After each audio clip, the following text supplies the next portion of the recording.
Hello friends, नमस्कार। मुझे एक पुस्तक जिसका नाम human machine secrets of success, जो मिस्टर E.R. थॉमसन द्वारा इंग्लैंड की जॉन बुल अखबार के एडिटर थे, इनकी पुस्तक जब मैंने प्राप्त की, पढ़ी, तो पहले ही दिन से मुझको इसकी एनर्जी का महसूस हुआ कि इसमें बहुत महत्वपूर्ण पॉइंट दिए हुए हैं। इसलिए मैंने सोचा कि इसको ज़्यादा से ज़्यादा लोगों को इसका लाभ मिल सके, किंतु इतना ज़रूर है कि ये अंग्रेजी में है और इसकी भाषा लिटरेरी है, तो लोगों को समझ में आने में मुश्किल हुई। क्योंकि मैं इंग्लिश लिटरेचर मेरा पसंदीदा सब्जेक्ट था, तो मैं इसको पढ़ सका, समझ भी सका, इसका फ़ायदा भी उठा सका। तो लोगों को इसका फ़ायदा कैसे मिले, इसकी बड़ी चिंता थी। ट्रांसलेट करने की भी कोशिश की हिंदी में, लेकिन वो ज़ोरदार मज़ा नहीं आया और नहीं कर सका। आजकल टेक्नोलॉजी में मेरे छोटे भाई doctor Narendra Mohan Awasthi, ex principal government degree college Tikamgarh, उन्होंने बताया कि यूट्यूब के माध्यम से आप हम लोगों को इस पर प्रकाश डाल सकते हैं। इसलिए मेरा यह प्रथम प्रयास है। देखता हूँ किस प्रकार से आप लोगों को इसके विषय में बता सकूँ। जितना उन्होंने अच्छे से इसको स्पष्ट किया है, उतनी ढंग से मैं तो नहीं समझा सकूँगा, लेकिन आशा है कि आप लोग मेरे आशय को समझने की कोशिश करेंगे और इससे लाभ उठाएंगे। मिस्टर थॉमसन ने इस पुस्तक में करीब 80 चैप्टर लिए हैं। ये न्यूज़पेपर में इनके आर्टिकल निकलते थे, लेकिन भारी डिमांड की वजह से ये हुआ कि इसको पुस्तक के रूप में इस प्रकार से ये पुस्तक 1925 में इसका फर्स्ट एडिशन हुआ, वहाँ मिला। इस पुस्तक में पूरा साइकोलॉजी का हिसाब किताब भरा हुआ है, फुल ऑफ कॉमन सेंस। और इसको एवरी थिंकिंग पीपल, हर विचारवान व्यक्ति इसको अवश्य पढ़ना चाहेगा। हमारे थॉमसन साहब ने लिखा है कि जो भी बताया जा रहा है वो मूल रूप से, सिद्धांत रूप से पक्का उतरता है, और ईश्वर ने इस मानव देह में अपार संपदाएँ छिपा कर रखी हैं। आवश्यकता है हमें उनको खोजने की और उनका उपयोग उठाने की। इसके लिए वही संभव है, जो इसको प्रयास करेगा वो इसको समझ पाएगा। तो इन्होंने जो चैप्टर लिए हैं वो बहुत अच्छे हैं। मेरा ख्याल है मानवीय पक्षों को उन्होंने किसी भी मानवीय पक्ष को छोड़ा नहीं। सामाजिक है, आर्थिक है, शैक्षणिक है, जनरल इंटेलिजेंस है, स्पिरिचुअलिटी है, माने सारी चीज़ें हैं।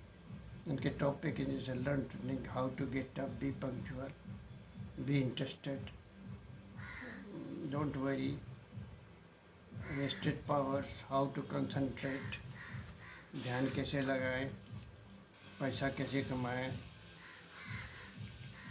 वगैरह वगैरह ऐसे हैं जो हमारी प्लेलिस्ट में रहेंगे।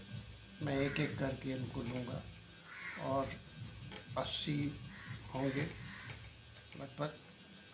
उनको अपनी भाषा में, हिंदी टूटी जैसी तैसी में समझाने का प्रयास करूँगा। देखता हूँ कितना सफल हो पाता हूँ। अब इसका प्रथम चैप्टर है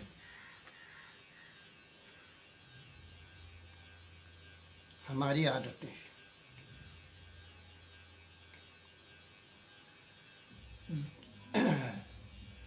कुछ अच्छी होती हैं, कुछ बुरी होती हैं, कुछ की पढ़ते हैं, कुछ की पढ़ जाते हैं।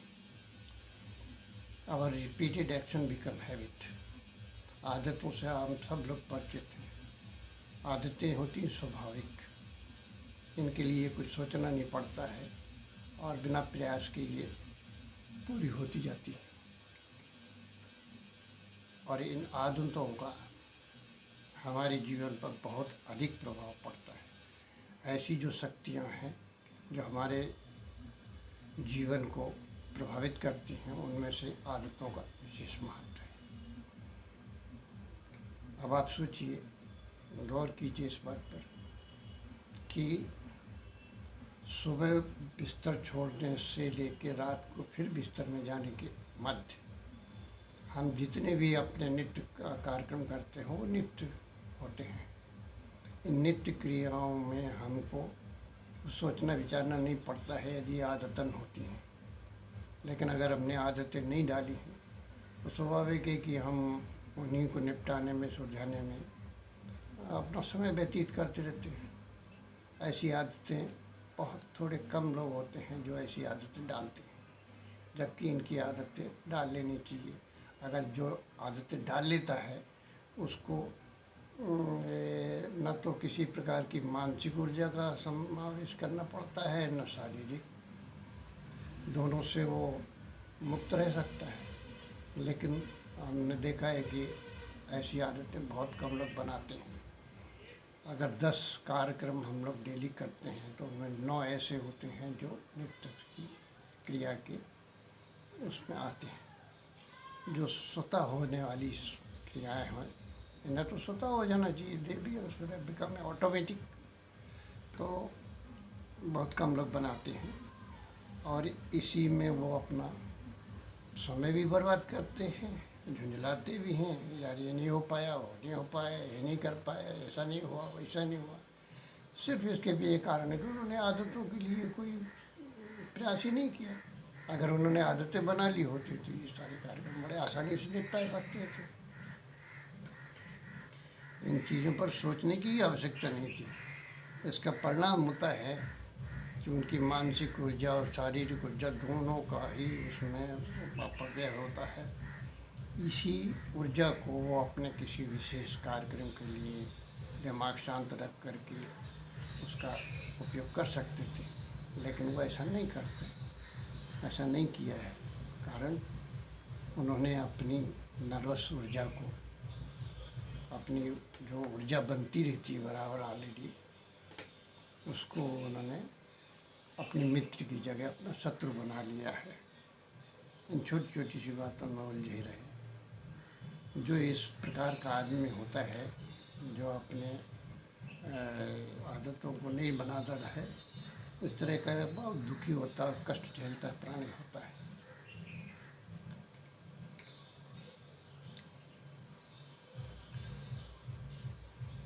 तो आदतें बनाने के लिए देर सबेर की भी कोई बात नहीं होती। इसमें बुजुर्ग थोड़ा सा कष्ट महसूस कर सकते हैं, दैट्स ऑल। तो आदतें ज़रूर बनानी चाहिए।